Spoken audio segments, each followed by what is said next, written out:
if it's something I just need you to say yes or no. Why should I write an whole email? I hope this email finds you well. I know you are not well, but I just need you to say. So I mean, let's balance these instant chats and to just make it easy for all of us. When classes were shifted to online, to virtual learning, we were very chap on it, while millennials were there and Gen Zs and but don't forget the lecturers are who?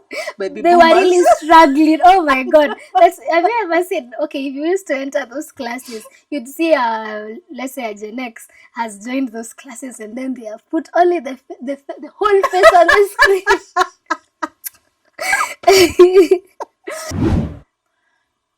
You don't feel anything just going around in town in Crocs and sweatpants? I've always believed sweatpants are pajamas. First of all, we really love, we were not born to suffer. By the way, our enemies were meant to suffer. You guys know the song. But us, we believe, make life easy for yourself. I know of people who don't even know how to use their emails. No. So I'm not one of them.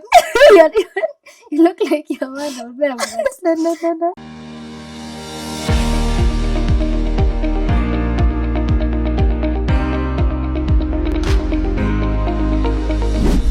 This is Workplace Conversations with Rosalind and Dika.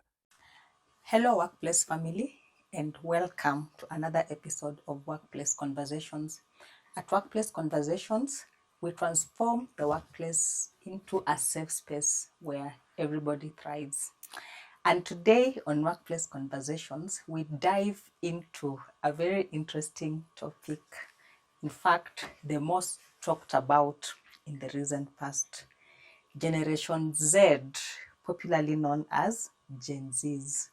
They are the newest entrants in the workplace after the millennials. And to help us dive into this topic, we have a Gen Z that I would like to introduce herself.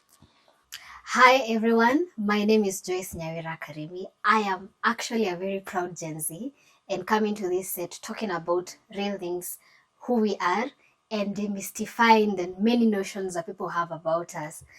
On the other side, I'm a lawyer by profession, and I'm the founder and CEO of Mazingira Green Hub, a community-based organization that does a lot of nature work. You can tell the energy in the studio. Yes. So let's first of all, the elephant in the room. Let's tackle the elephant in the room. Is it true that Gen Zs are lazy? They don't like work. The only thing they know is to boil water and stay on phone the whole day. You know, that is first of all, oh my god, it's a very shrewd way of tutatuma namba tuta pale X tunatuma namba yako tukusalimie kidogo. Gen Zs are more than being glued in phones and being lazy.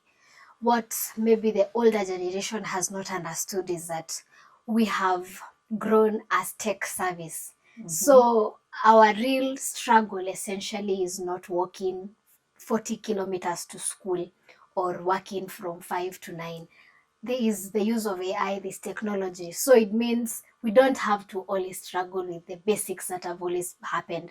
Now we are more creative, we are more adaptable and flexible, and we can do work you can do for 10 hours within 2 hours. So because you're used to, I need to be in the office from 9 to 5 so that I feel like I've done a lot. And me, I've finished within a few minutes and given quality work. Now you want to term me as lazy? No, I'm not. I'm just very... You know what you want? Yeah. Okay. Upfront. So, in layman's language, who is a Gen Z? Essentially, a Gen Z is a person born mostly between 1997 to 2012. That age bracket is what Gen Z is about.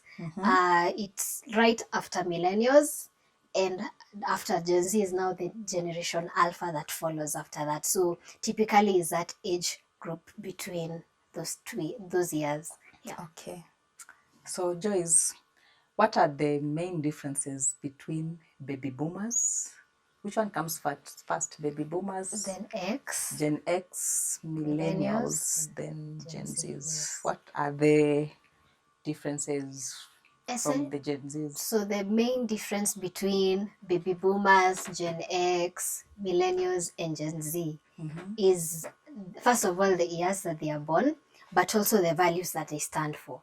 Baby boomers mostly value a lot of stability, loyalty to the job. That's why someone takes pride in saying, I have worked for this organization for 50 years. And they say it with so much pride. So you if you enter there and you're 1 year, they're like, what can this kid come and tell me? So they value that.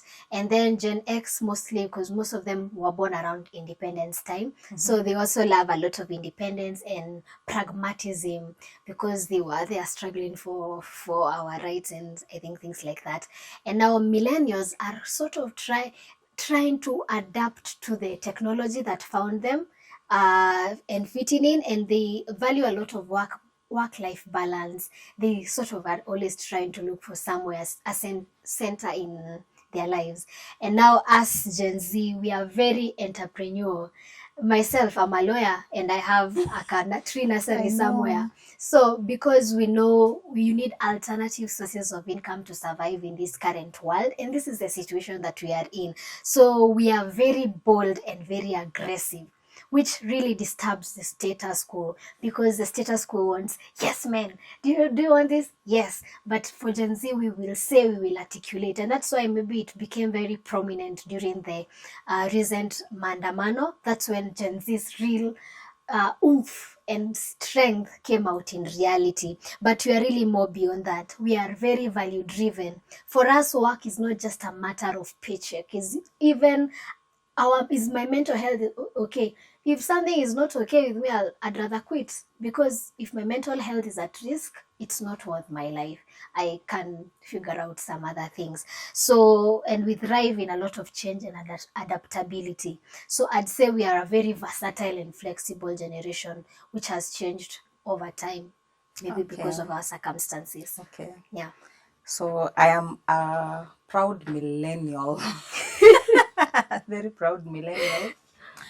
And I was recently having a conversation with somebody, and I was telling them that I would have Gen Z's work for me any day, because of their essence of creativity, their tech service, and all that.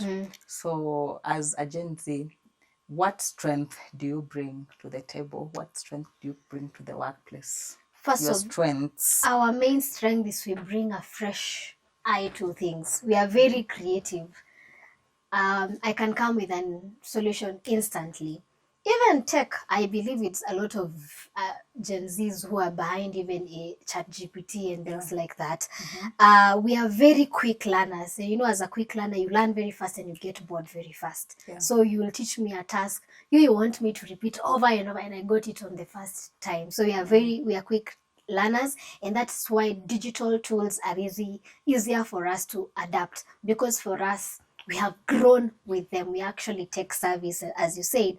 We are innovative and great and entrepreneurs, even in heart.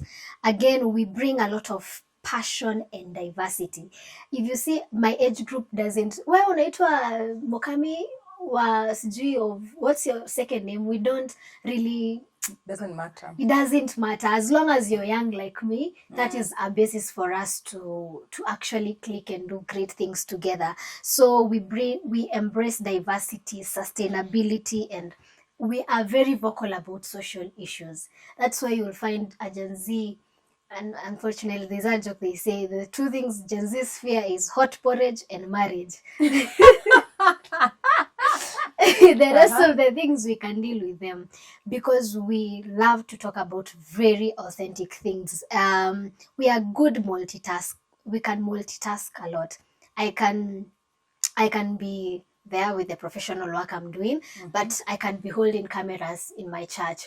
I have some other mini groups that I'm doing. So I'm not just defined by one person. That means we can adopt to trends. So that's why in an instance like COVID-19, for us, it was not a big deal.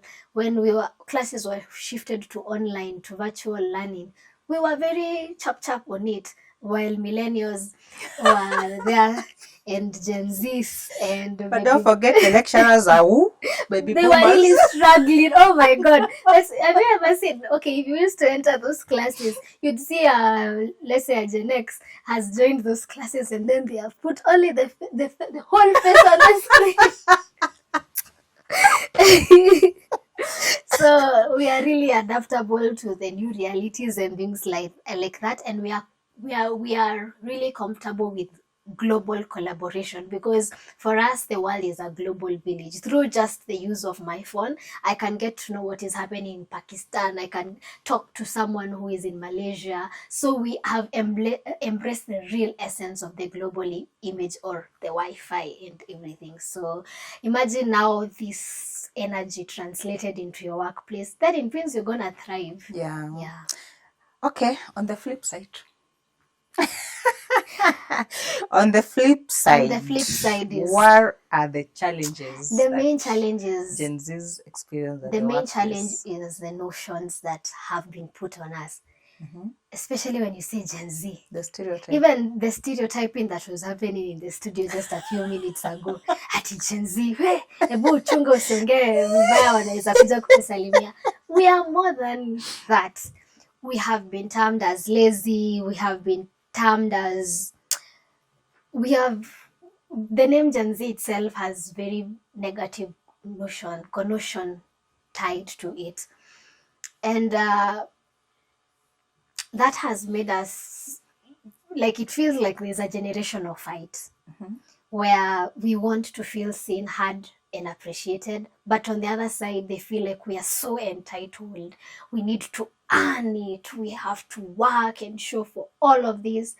And so when you even come to the table, people ask you, what are you bringing on the table? They want you to illustrate years and years of experience. Yet, whatever you learned for 10 years, I learned just through a master class or a crash course. So there's that intergenerational biases, especially from the older generation, which I think is the main. And that's why even the job entry for young people is a bit hard, because people think we can't deliver just because we don't align to the normal societal standards. Yeah, so I think. And I've always wondered, this is besides the workplace, Gen Zs will be all over town in Crocs, in sweatpants. One will even come to the office with sweatpants, and they don't feel like it's a big deal. Yeah. You don't feel anything just going around in town in Crocs and sweatpants? I've always believed sweatpants are pajamas.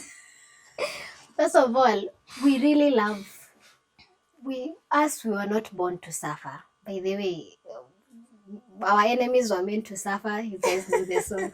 But us, we believe, make life easy for yourself. You don't have to complicate it. Put on something that you feel really comfortable about it. You can go along the normal day's activities. Like today, I was feeling a bit constrained, but okay, for me, it's my professional. I'm used to that. But normally, you want, even when you're comfortable, it somehow comes with the creativity. You've seen even creatives, the way they leave the hair, somehow what makes them even think they're in that space. So for us, it's not a problem. I mean, it's just who we are. We won't complicate our lives. We were meant to live life and reap from it. Okay. So I would like you, now that you're here, because the workplace consists of baby boomers, Gen Zs, millennials, and it becomes very complicated. Sometimes it becomes very complicated marinating these generations, because as you've said, baby boomers stands for this, generation X stands for this, millennial stands for this, and then you are coming in with this. So how they work together in harmony without these fights, without us seeing that generation gap? Like, how can the Gen Z and the baby boomer, because baby boomers, I think, the people that are retiring. So what tips can you give to the other generations at the workplace that can help them deal with Gen Zs and have a healthy working environment. Okay. So I think how we can be able to bridge this generational gap essentially is, can we stop also having the notions of the notions of there is a gap actually? How do we demystify, or how do we remove these barriers or these gaps?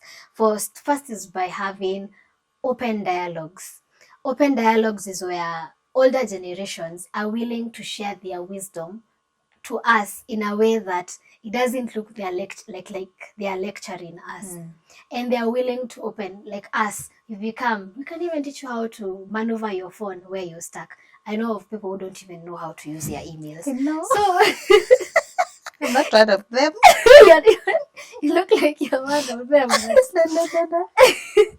So as in, and having open dialogues about things. Please don't come from a point of judgment. These ones are radical. The only thing they know is to do mandamano. Imagine if that's what you paint us as. Imagine we are the future you are talking about to us about. Your retiring. Some of you will be dying, fortunately. And we are the ones who come to fill in this space. So let's stop feeling like we are coming to take away your jobs or fighting. And how do you do that? Is having just open conversation, having reversed mentorship, where Gen Zs can teach you how to be tech service, how to do the work you are doing for 10 years or 10 hours in like 30 minutes. Just embrace change. That's why we have things like AI tools. Okay, don't use them blindly, but embrace these changes, because how things were done in the old Stone Age period and in the 21st century is different. So don't be so rigid. And I think also for us young people, we need to stop also having the connotation that the older generations are always against us. No, sometimes it comes from a really genuine point where they are concerned that there are key values that have to be built: hard work, collaboration, teamwork, and also some aspect of balance. This is something that they have known over with experience. I had someone telling me, you see, the way you are radical and bold and energetic doing things when you're young, 20 years from now you will be us. So please, even if you're judging us as millennials and Gen X and boomers, no, one day you will reach here. And even when you take it back to the political history, in 1990, where we were, there was this the KANU wanted to be one, whatever, and then multi-partyism. The people that were on the front line were people like James Orengo, Raila Odinga, like when they were young men then. They were very vocal, and the university students then were the ones that were vocal, and that's why we have democracy in Kenya. Like 20 years later, these are the ones who are like, let us have handshakes. No, there's no need to have these things, and it's really against who they were when they were young. Yeah. So there's also some knowledge and I think some metamorphosis that happens with age. So I think that reverse mentorship is really essential. We also need to create inclusive spaces where generations can feel valued and feel seen, and flexibility in communication. Please be flexible to look at emails. Sometimes a quick chat. If it's something I just need you to say yes or no. Why should I write a whole email? I hope this email finds you well. I know you are not well, but I just need you to say. So I mean, let's balance these instant chats and to just make it easy for all of us. We'll send the emails and all that, but also can you also try and adapt to our side so that we feel that kind of oneness. So I think those are some examples of how we can try and bridge this gap that's happening in these different generations, where we open up for each other that space and remove the notions and just work together. Okay. Yeah. There are some very visible traits with Gen Zs, and I touched part where they're addressing. You'll find like, whereas I'll appreciate you coming to work in or official, not necessarily suits, but be official, be presentable. But you'll hear a Gen Z saying, "Is it the clothes work? Are there the clothes working, or it's me working?" So actually today I tried really to put on like a Gen Z. And then we have other traits like somebody will actually resign, will send me a WhatsApp. I'm done. It was good working with you, but they feel that is very okay. So maybe you give us these 2 traits so that we are familiar with them, so that when they happen to us, if somebody comes with their baggy trousers, I don't feel like, I just find how I appreciate them, those 2 traits that Gen Zs have. Maybe you could share with us. I am going to use this because where I'm currently working, our boss is a millennial. And if you'll be watching this podcast, I'm using you as a good example. He is a millennial who has a mindset that's really changed as our leader and as our boss. You can see he knows the gold mine in young people, and he has embraced it even through the space we work. We work in a space called Nairobi Garage. So it's a co-working space where it's not like a law firm with files that have been there for like 10 years gonna dust. No, as we do a lot of work on the tech platforms and a SharePoint where everyone can see what anyone is doing. He's embraced technology. So even when I went to work with, and all the other people that we work with are really young, and because we understand each other so well, work flows very easily. Again, his leadership style is not reprimanding, shout so that he gets work done. Yes, when you do the wrong job, he is going to tell you this was not done well, but it's not in a way that makes you feel like now we have a grudge, something like that. He kind of makes it, you have to know this was wrong, and we don't encourage mediocrity. Excellence is it, but he doesn't have to tell you. You will see it even how he handles clients. Even when the clients come, he takes tea for them. You know what I'm doing? I'm learning by observation. I'm like, wow. So when I'm a leader, I also need to make sure that the client feels seen, feel valued. You know what he's doing? He's leading from in front instead from leading from the back. So we are so done with the old conventional ways of teaching us. Just because in our case we call it pupil masters. Just because my pupil master used to make us read 50 files this big, and now I have to take you through that torture. Ni kama the way sometimes parents say, us, we used to walk to school, we never used to have blue band. It's not my problem that you didn't have blue band during your time. So as we have access to shoes and blue band, our problems are bigger. We are struggling with a lot of information overload. We have, it's not like Kitambo where we didn't have tech at you don't know what your friend is doing. Now I can see someone I graduated with is driving, has a car, has gotten married, and I'm still here figuring out. So you start even having a lot of mental health issues and crises. Our problems of this time are different because we have a different scenario and context.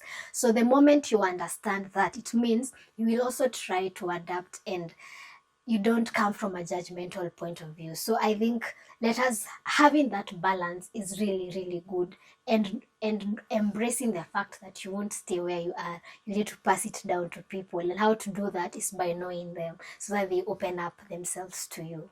Yeah, that's what I'd say, especially for the older generation. But I don't still understand how somebody will resign through WhatsApp. Yeah, I told you, okay. There are so many things. I think for us, we are beyond bureaucracies. We don't follow systems. And that's why even for case in point, Mandamano wanted to go to the parliament, not to fight, wanted them to hear us, because the structures put in place are so complicated for no reason. Yet all we are saying, this is what needs to be done. Yes, I swear, I admit we don't know much, we don't know everything, but us, we are very spontaneous. We think at the moment, and we are very radical also because we are young. So resigning on the WhatsApp, pole, lakini Yeah. I've never understood that thing. Yeah. So Joyce, many employers say that Gen Zs are job hoppers. Like today they are in company A, they're bored, they're in company B, they're bored. After some times they just want to have their space in the house and do their thing, and then they'll be back maybe after 3 months. So that job hopping, to you, do you feel like it's a strength or it is a weakness?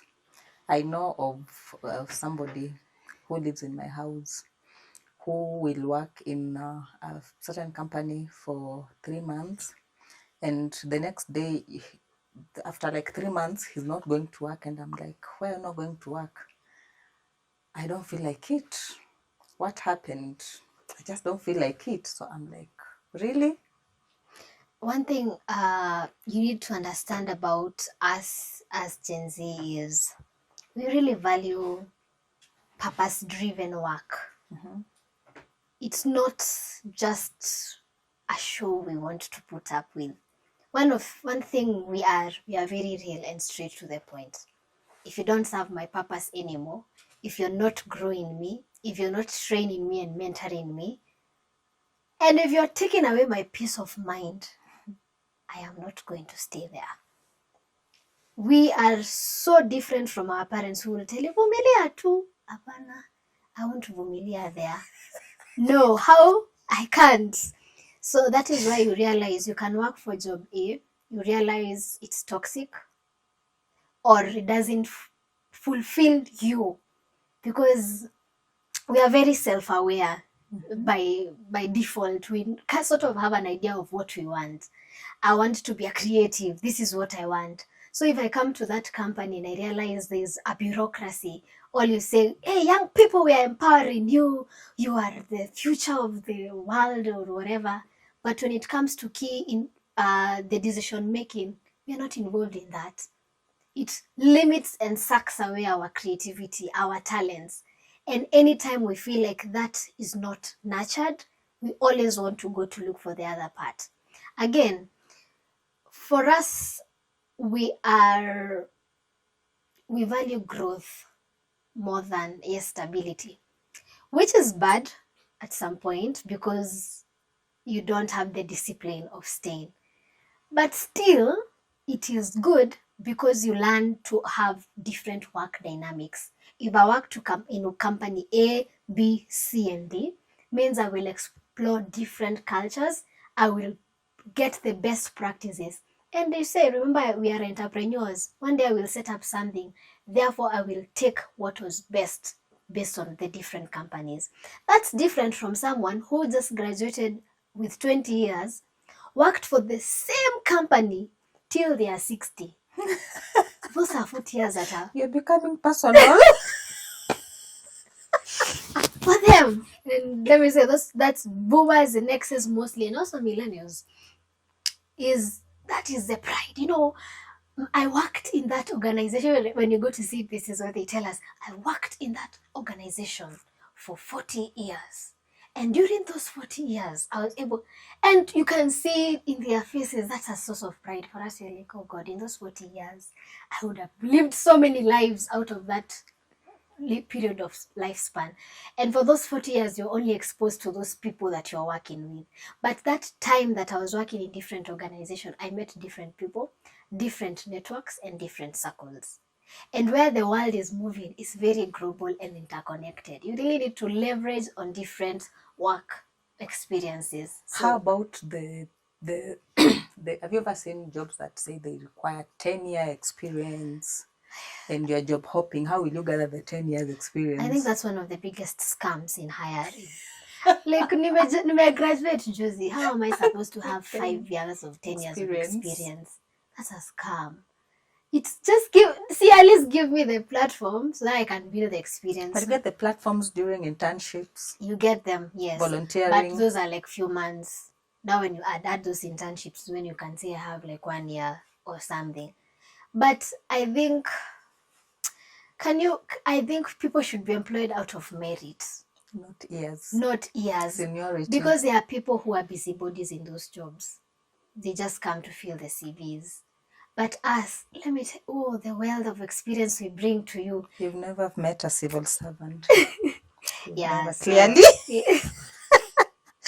So you've said you appreciate purpose. Yes.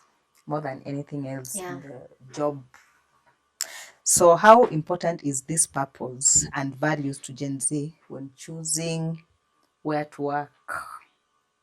Because apparently I hear you choose. As we were being told this is what is available. Do it. I was telling you my story earlier. I wanted to be a journalist, but my father, because my father, I think, he baby boomer. I don't know. Yeah. He wanted me to be in the hotel industry, but my mind, to be honest, I never enjoyed anything in those catering classes. So because of lack of interest, I stayed there. I stayed in college for 1 year. I was discontinued because of lack of interest, because it was not just in me. But I will not tell my 22-year-old son what to do. He'll tell you point blank, no. Actually, they tell me no. Even if you tell them this and they don't agree with you, they won't go sulking and talking behind my back. They tell you point blank, straight to my face that So this purpose and values, how does it help Gen Z's people in choosing where to work? First of all, as Gen Zs, we are not people pleasers. That includes even your parents. Remember, I keep saying, as long as you're not, it's no, my peace of mind is not a given in that, I won't stay there. Yeah.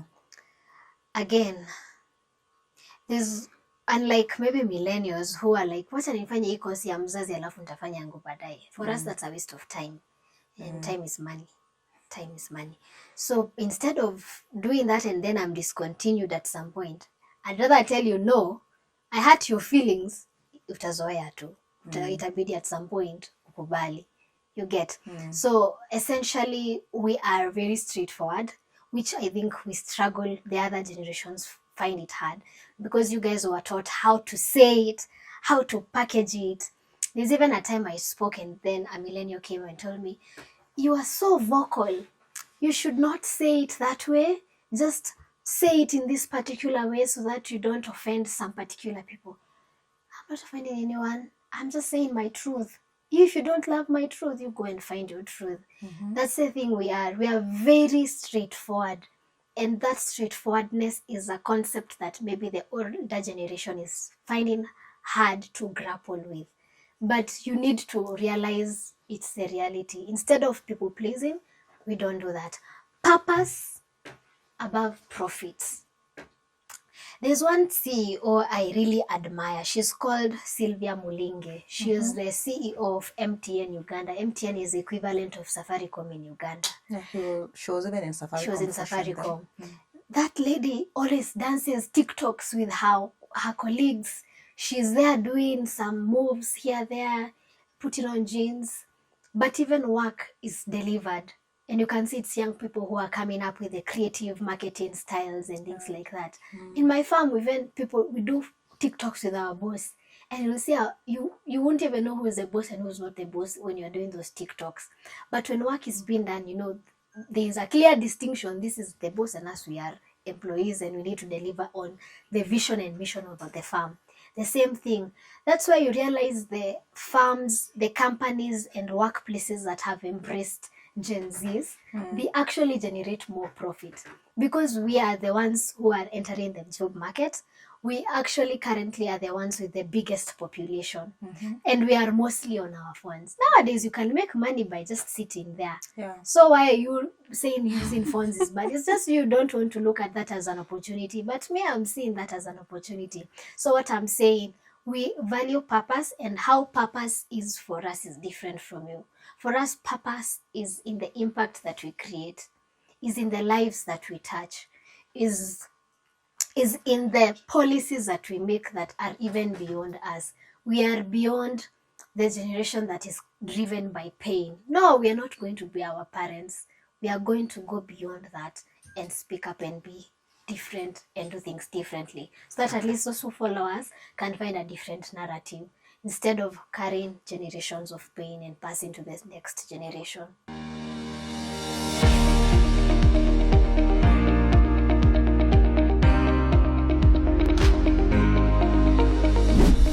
This is Workplace Conversations with Rosalind and Dika.